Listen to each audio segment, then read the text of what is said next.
హల్లెలూయా యేసు ప్రభున్ ఎల్లరు స్తుతించుడి.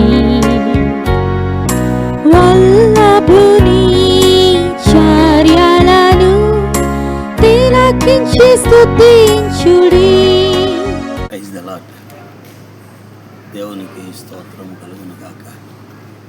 చేరువచ్చిన ప్రియులు అందరికీ ప్రభు నామములో వందనాలు తెలియజేస్తున్నాను. దైవ గ్రంథం బైబిల్ నుండి కీర్తన గ్రంథం 37 అధ్యాయం 1వ వచనం.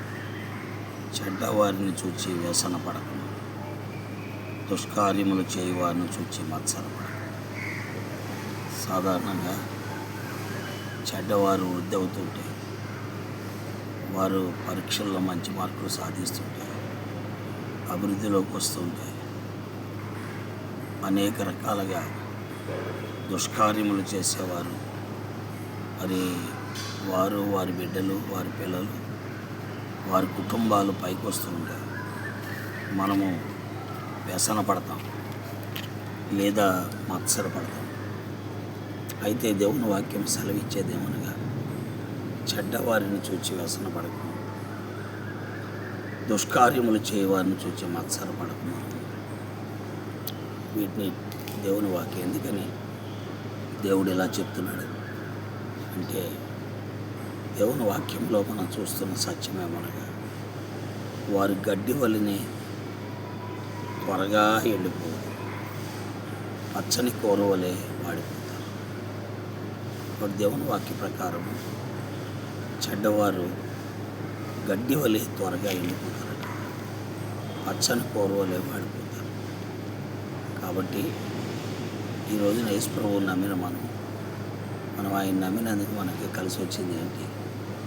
మనం ఏం మేలు పొందాం, ఏం క్షేమం పొందాం, ఏ అభివృద్ధి పొందాం అని అనుకుంటూ దిగులు పడుతూ కొన్నిసార్లు దేవునికి దూరంగా మనం ఉంటూ ఉంటాం.